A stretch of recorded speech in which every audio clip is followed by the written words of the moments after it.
Hello दोस्तों, स्वागत है आप सभी का। उत्तराखंड कोऑपरेटिव बैंक की तरफ से नोटिफिकेशन आउट हुआ है 2024 के लिए। तो सभी तरह का पोस्ट है, असिस्टेंट मैनेजर और क्लर्क सभी तरह का पोस्ट है। तो सभी कुछ के बारे में बात करने वाले हैं, वीडियो में लास्ट तक बने रहिएगा। और ज़्यादा लंबा नहीं करेंगे, जो मेन पॉइंट रहेगा सिर्फ उसी पर बात करने वाले हैं, क्योंकि पूरा नोटिफिकेशन में एक एक चीज़ डिस्कस कर पाना संभव नहीं हो पाता है। तो सबसे पहले बैंक कौन सा, ये उत्तराखंड कोऑपरेटिव बैंक है, पार्टिसिपेटिंग बैंक। इसमें सभी चीज़ का नाम दिया गया है, ये सब चीज़ काम का नहीं है। चलिए आगे बढ़ते हैं।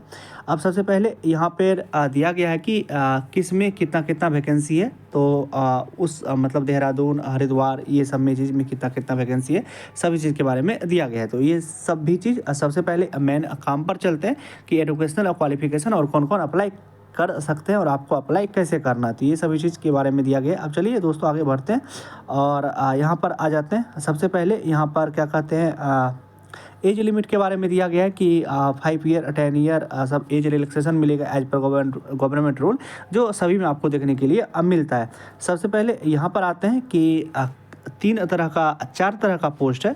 तो सीनियर क्लर्क कम कैशियर के लिए, जूनियर ब्रांच मैनेजर के लिए, सीनियर ब्रांच मैनेजर के लिए, तीनों का एजुकेशनल क्वालिफिकेशन जो है वो सेम रखा गया है। सिर्फ असिस्टेंट मैनेजर के लिए आपको अलग एजुकेशनल क्वालिफिकेशन दिया गया है। तो चलिए पहले एजुकेशनल क्वालिफिकेशन देख लेते हैं।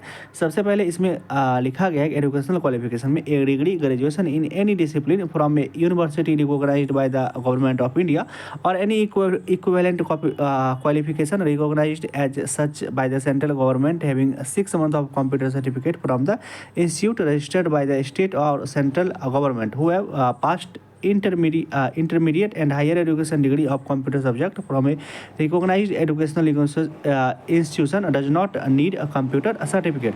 इसका सिर्फ इतना मतलब है कि आप सिर्फ ग्रेजुएट होना चाहिए और आपके पास एक कंप्यूटर सर्टिफिकेट होना चाहिए। अगर आप उसको 10th या 12th में पढ़ चुके हैं तो वो भी नेसेसरी नहीं है। तो सिर्फ आप अगर ग्रेजुएट किए हुए हैं इस फॉर्म के लिए अप्लाई कर सकते हैं। तो क्लर्क कम कैशियर के लिए, जूनियर ब्रांच मैनेजर के लिए और सीनियर ब्रांच मैनेजर के लिए।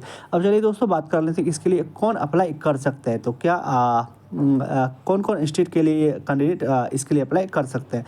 तो इसके बारे में यहाँ पर एक लाइन दे करके और इसमें लाइन में दिया गया है कि the candidate must have domicile certificate state of Uttarakhand issued by the competent authority.